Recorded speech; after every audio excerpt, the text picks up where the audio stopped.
This is a good list that I've put together, inspired by a couple of others and my own contribution, and I'd like to share this list with you. First, learning the power of purpose. A person who has purpose in their life, they have something to go for, some meaning. One writer described it, for some people it becomes a magnificent obsession. And for you and I, maybe it doesn't need to be that dramatic as a magnificent obsession. But it has to be something that does something to us, something that pulls us, especially into the future. You know, there are many influences on us. One is the influence of the past. Some people are always pulled back by the past. Some people are always pulled aside by the distractions.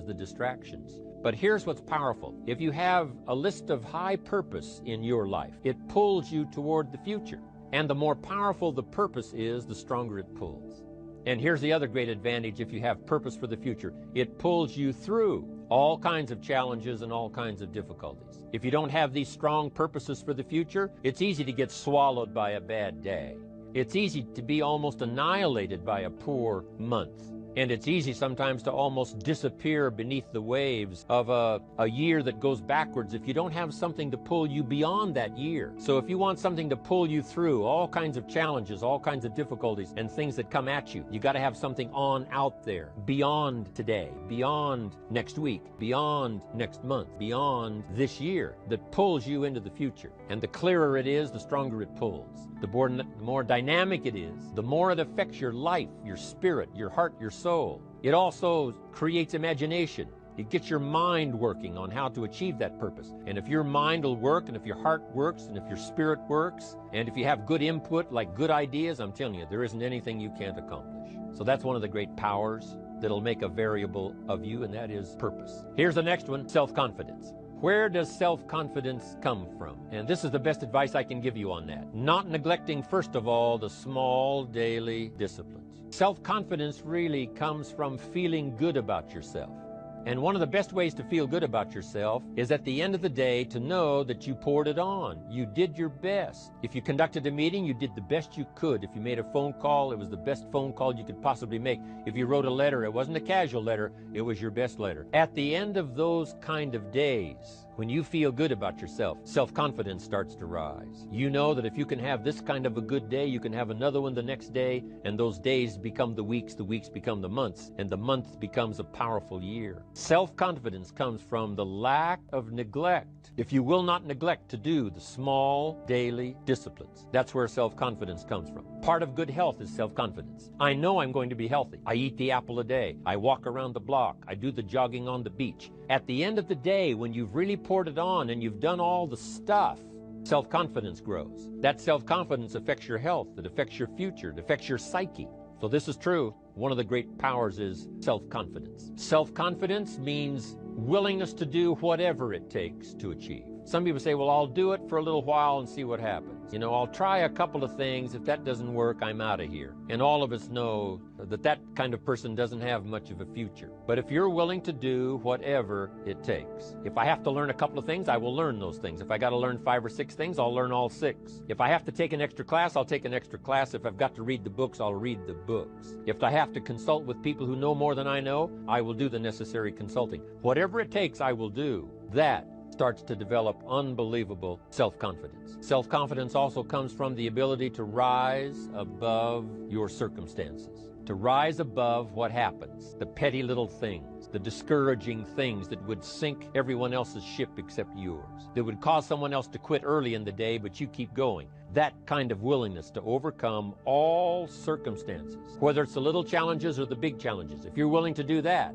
I promise you, this kind of power will work for you, and in you, the variable, it'll make a difference. The third on the list I had was enthusiasm. And here's what I wrote about enthusiasm. Enthusiasm that's powerful is mostly enthusiasm that is enthusiasm inside, 90%, 10% outside.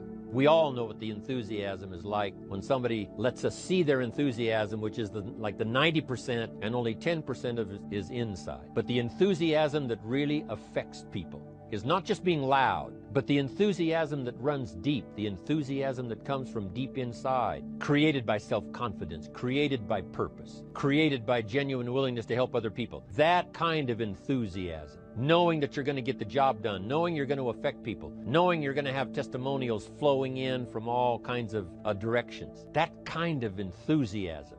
A lot of it is quiet. A lot of it is unheard. And the 10% that's heard, it rings a bell. People call it genuine enthusiasm because they know that what you say in the outward display of your enthusiasm is only a small tip of the iceberg of the enthusiasm you feel inside that really motivates you to do the best job you can. Next on my list to help you become the powerful variable is expertise. Wanting to excel in all of the skills and settling for nothing less than an outstanding performance.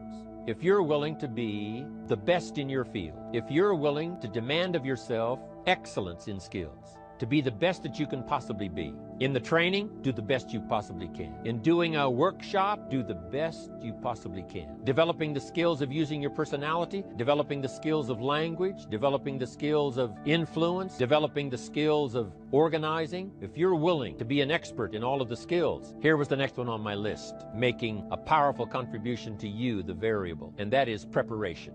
Well prepared. And preparation, of course, involves a whole lot of things.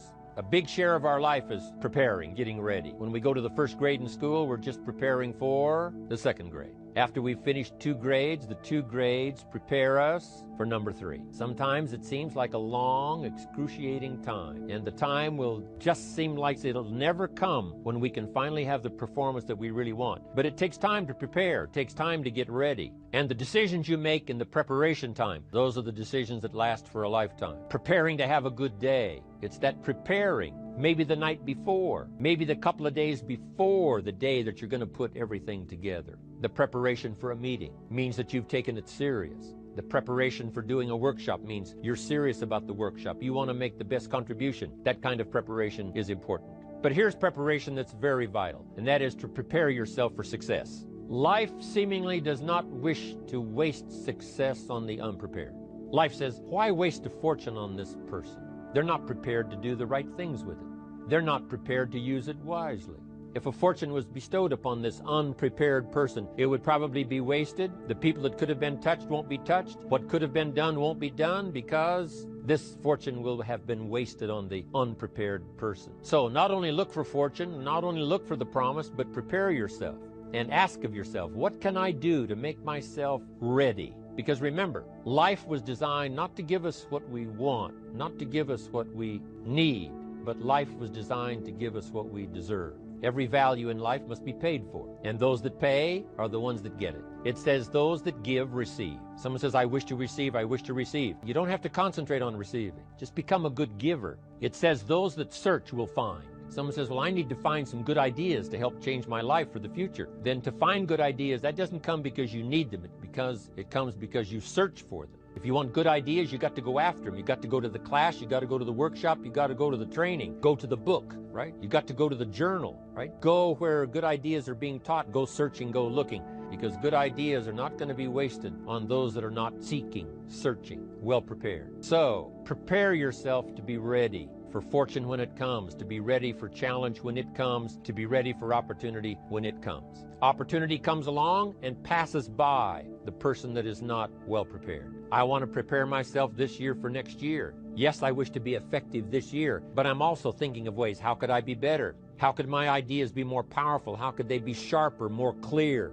How could I reach some people next year that I perhaps can't reach this year? I haven't reached deep enough into my own soul to affect some people. Some people just pass by and say, hey, what a good speech. But how could I make it stronger than that, deeper than that, more powerful than that?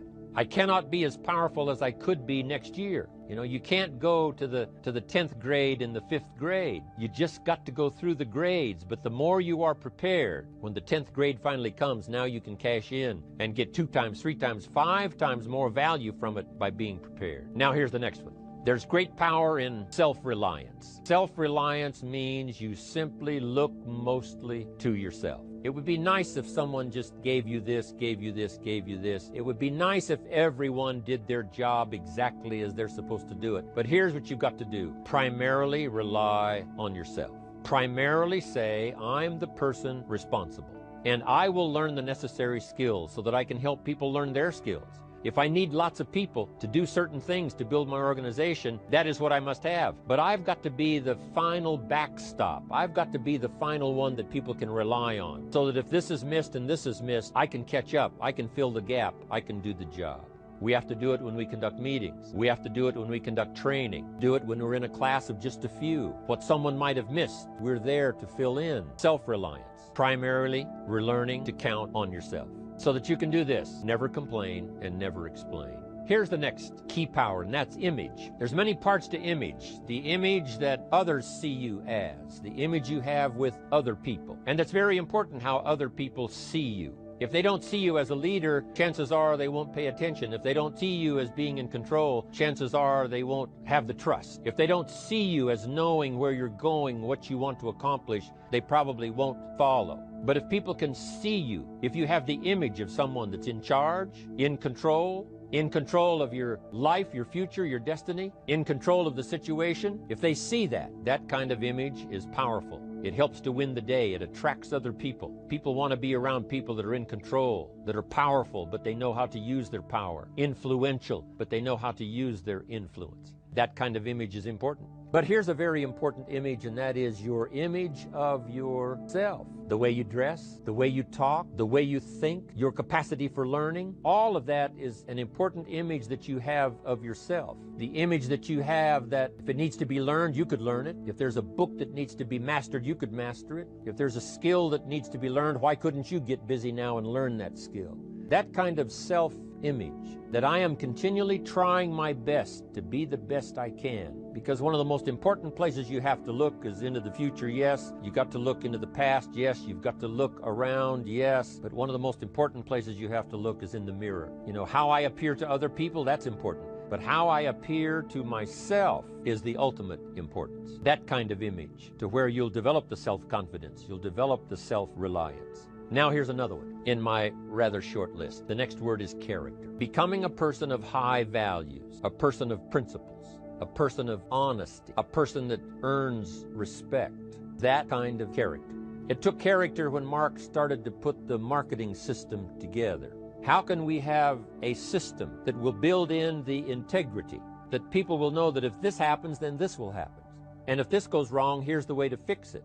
Unless you have the principles and the character and the integrity to put together a viable plan for a wide variety of people, then the system is not going to last very long. And I've been around long enough, and I'm sure you have been around long enough to see a lot of systems that got started, but they failed. And the reason is because they were not constructed with integrity. They were not constructed with character. They were not constructed with doing the right thing. They might have been constructed to take advantage.